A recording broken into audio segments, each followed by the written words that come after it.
percaya semua untuk kebaikanku.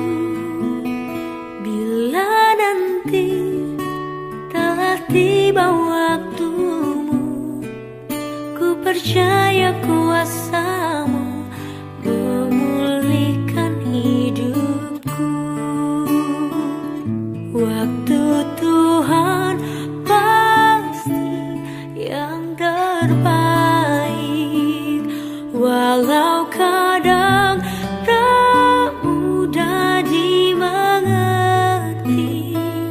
Lewati cobaan, ku tetap percaya waktu Tuhan pasti yang terbaik.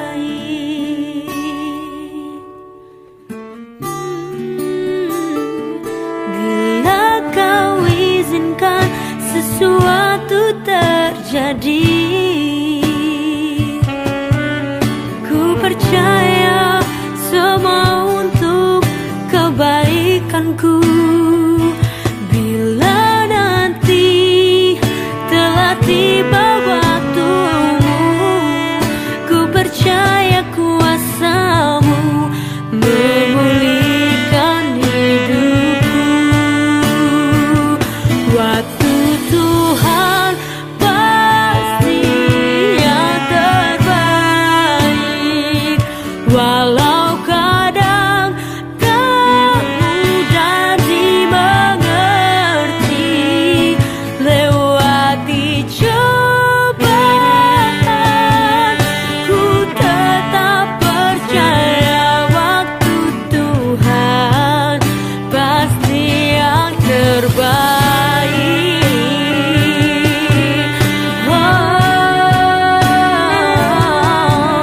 Waktu-Mu yang terbaik dalam hidupku.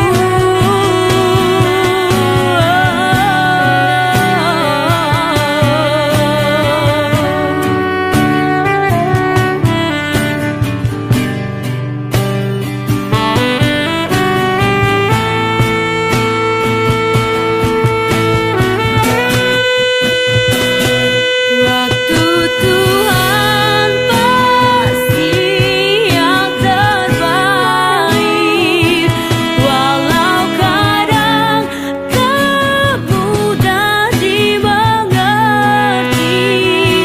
Lewati cobaan, ku tetap percaya waktu Tuhan pasti yang terbaik. Lewati cobaan, ku tetap percaya waktu Tuhan pasti yang terbaik. Lewati cobaan, ku tetap percaya waktu Tuhan pasti yang terbaik.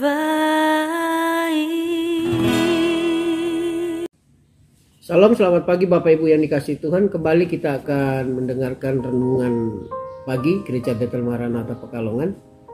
Saya berdoa semoga kita sehat-sehat dan baik-baik saja. Ini masih dalam suasana mengungsi. Saya juga berdoa supaya teman-teman kita yang kebanjiran biar juga tetap dalam keadaan sehat dan baik-baik saja.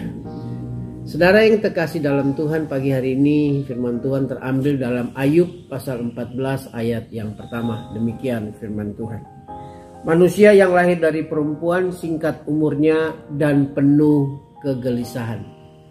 Dalam bahasa Indonesia sehari-hari diterjemahkan demikian. Sejak lahir manusia itu hidupnya penuh penderitaan. Kita harus sadar bahwa penderitaan adalah bagian dari hidup. Sehingga kalau kita sadar bahwa penderitaan adalah bagian dari hidup, maka saya percaya kita akan mengalami Tuhan di dalam penderitaan kita. Sama seperti yang dikatakan Ayub di pasal 42 ayat yang kelima, dia berkata, "Dulu aku mengenal Tuhan dari kata orang, tetapi sekarang mataku sendiri memandang Tuhan." Artinya bahwa dulu Ayub itu mengenal Tuhan hanya dari perkataan orang, dari khotbah, dari teori. Tetapi ketika dia mengalami penderitaan, dia boleh mengalami Tuhan di dalam penderitaannya, sehingga kita tahu bahwa hidup Ayub dipulihkan oleh Tuhan. Hari ini kita akan belajar dari 3 pemuda, yaitu Sadrak, Mesak, dan Abednego. Bagaimana mereka mengalami penderitaan yang berupa ujian iman mereka. Di dalam Daniel pasal 3 dikisahkan bahwa saat itu Raja Nebukadnezar membuat patung emas, di mana seluruh penduduk di negeri itu termasuk Sadrak, Mesak, dan Abednego diwajibkan untuk menyembah patung emas yang dibuat oleh Raja Nebukadnezar. Dan bagi barang siapa yang tidak mau menyembah kepada patung Raja Nebukadnezar, maka resikonya adalah mereka harus dibuang di dalam perapian yang menyala. Dan saat itu kita tahu kisahnya bahwa Sadrak, Mesak, dan Abednego mereka tidak bersedia untuk menyembah patung emas Raja Nebukadnezar. Mari kita sama-sama baca di dalam Daniel pasal 3. Daniel pasal yang ketiga, ayat yang ke-11 sampai yang ke-12. Demikian firman Tuhan, "Dan barang siapa yang tidak sujud menyembah akan dicampakkan ke dalam perapian yang menyala-nyala. Ada beberapa orang Yahudi yang kepada mereka Tuanku berikan perintah atas wilayah Babel, yakni Sadrak, Mesak, dan Abednego. Orang-orang ini tidak mengindahkan titah Tuanku ya Raja. Mereka tidak memuja dewa Tuanku dan tidak menyembah patung emas yang telah Tuanku dirikan." Saat itu kita tahu bahwa Sadrak, Mesak, dan Abednego mereka tidak bersedia untuk menyembah patung emas yang didirikan oleh Raja Nebukadnezar. Dan akhirnya saat itu Raja Nebukadnezar menyuruh para pengawalnya untuk memanggil ketiga pemuda ini. Lalu di dalam kemarahannya Sadrak, Mesak, dan Abednego dibuang ke dalam perapian yang menyala, dan bahkan perapian itu dikatakan dipanaskan 7 kali. Sehingga orang-orang yang saat itu melemparkan Sadrak, Mesak, dan Abednego malah mereka juga akhirnya hangus terbakar. Jadi kita tahu bahwa perapian ini sangat cukup panas sekali. Pagi hari ini kita belajar bagaimana mereka keluar dari api ujian. Bagaimana mereka keluar dari api ujian iman mereka. Dan kita akan memetik makna rohani yang dapat kita terapkan dalam kehidupan kita sehari-hari di saat kita mengalami penderitaan sebagai ujian iman kita. Yang pertama, saudara yang dikasihi Tuhan, marilah kita pandang kepada kesanggupan Tuhan, bukan pada keterbatasan kita. Sadrak, Mesak, dan Abednego mereka tidak takut kepada perintah raja karena mereka memandang kesanggupan Tuhan. Mereka percaya bahwa Allah sanggup membebaskan mereka dari perapian.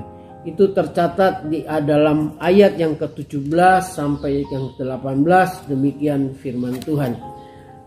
"Jika Allah kami yang kami puja sanggup melepaskan kami, maka Ia akan melepaskan kami dari perapian yang menyala-nyala itu dan dari dalam tanganmu ya Raja. Tetapi seandainya tidak, hendaklah Tuanku mengetahui ya Raja, bahwa kami tidak akan memuja dewa Tuanku dan tidak akan menyembah patung emas yang Tuanku dirikan."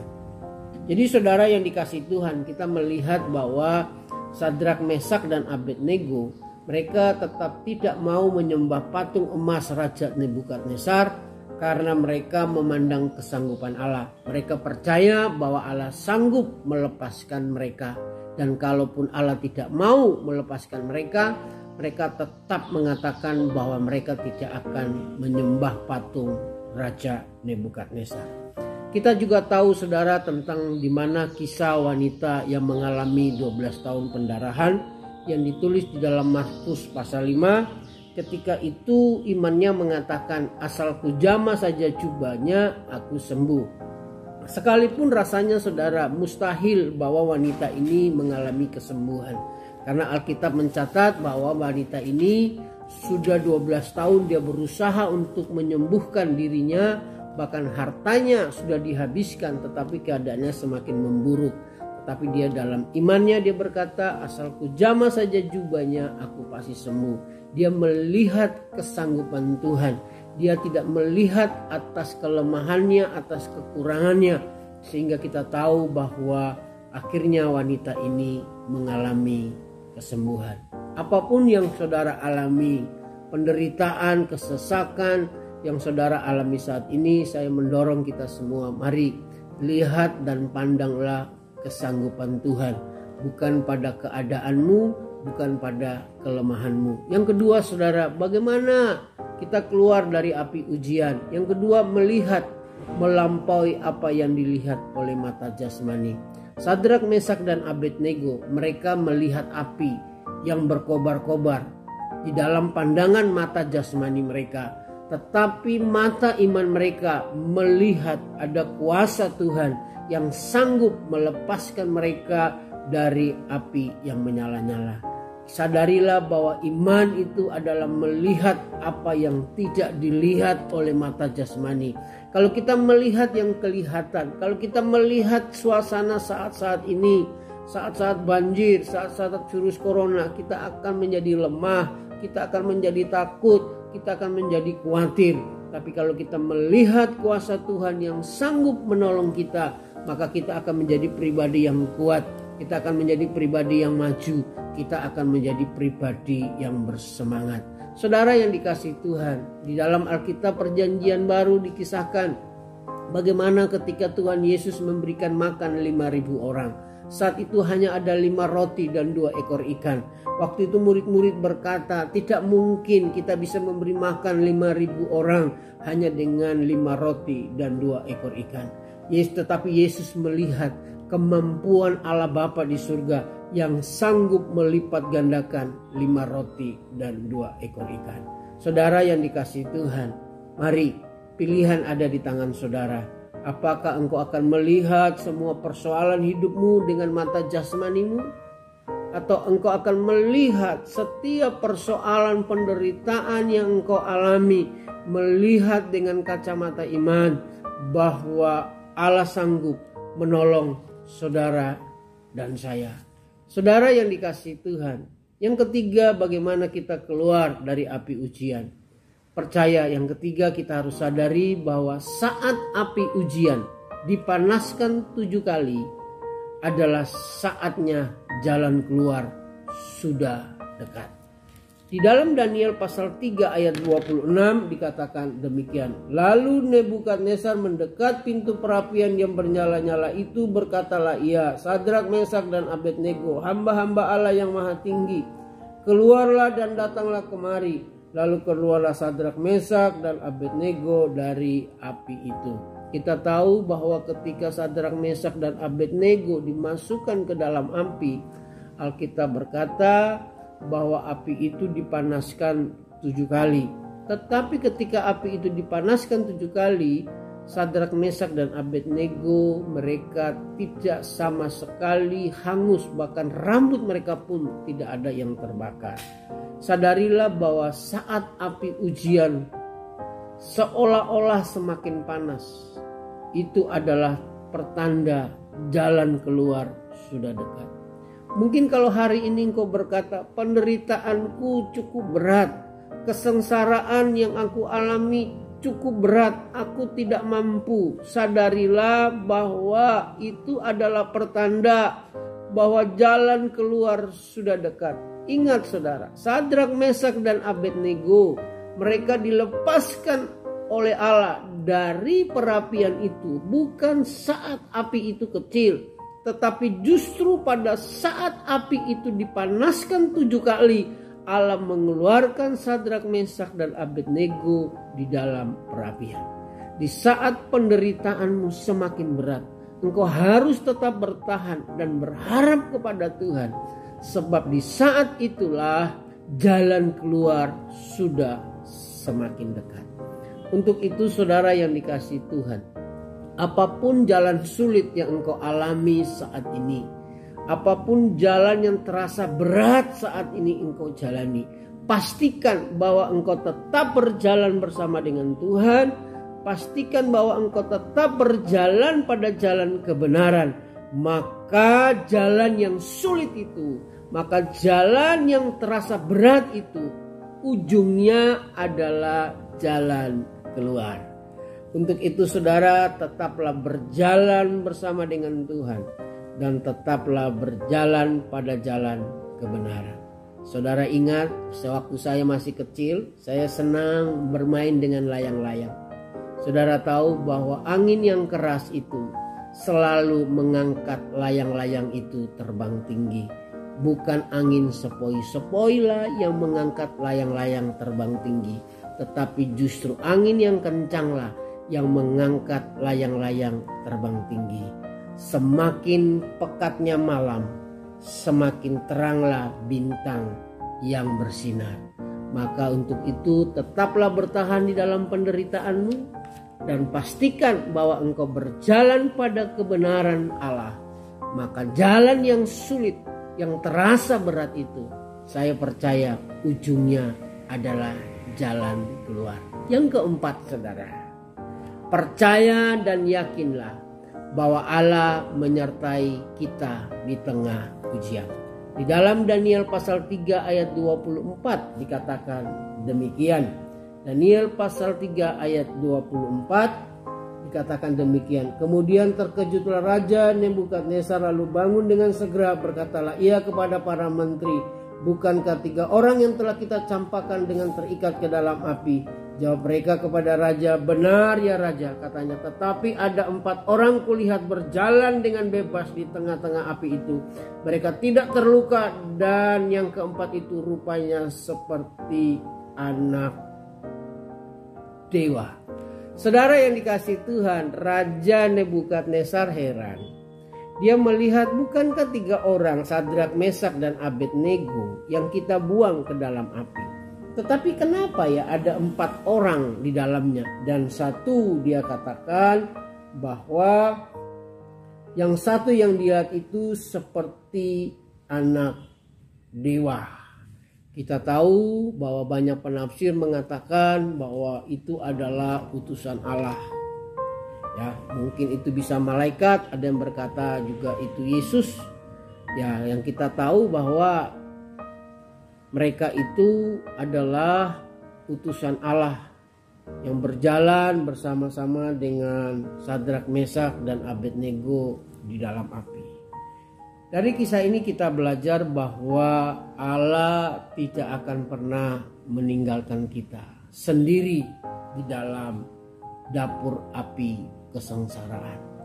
Apapun penderitaan dan kesusahan yang kita alami, untuk itu kita harus yakin, kita harus percaya bahwa Allah bersama-sama dengan kita, sehingga kita tidak usah takut menghadapi penderitaan. Dari renungan pagi ini kita akan belajar bahwa iman itu akan mengalami ujian. Ujian menentukan nilai iman kita. Nilai iman kita ditentukan oleh kesanggupan kita melewati ujian iman. Ayub berkata di dalam Ayub 23 ayat yang ke-10. Ayub pasal 23 ayat yang ke-10, demikian firman Tuhan. Karena ia tahu jalan hidupku, seandainya ia menguji aku akan timbul seperti emas. Saudara yang dikasihi Tuhan, iman kita akan mengalami ujian, penderitaan. Tetapi kalau kita sanggup melewati ujian itu, maka kita akan mendapati ujian kita, iman kita semakin murni di hadapan Tuhan. Di dalam Matius pasal 7 ayat 24 sampai 27 diceritakan ada rumah yang dibangun di atas pasir dan di atas batu. Ketika ada badai, ada banjir menghantam rumah itu, maka rumah yang dibangun di atas pasir rubuh dan rumah yang dibangun di atas batu tetap berdiri kokoh. Artinya bahwa ujian, penderitaan, badai itu menentukan kekuatan bangunan rohani kita. Untuk itu tetaplah kuat dan sadarilah bahwa penderitaan adalah bagian dari iman. Tetapi kita juga harus sadar bahwa Allah selalu menyertai kita. Kiranya kebenaran firman Tuhan ini menjadi kekuatan buat kita. Terpuji nama Tuhan. Shalom, selamat pagi. Tuhan Yesus memberkati kita semua. Amin.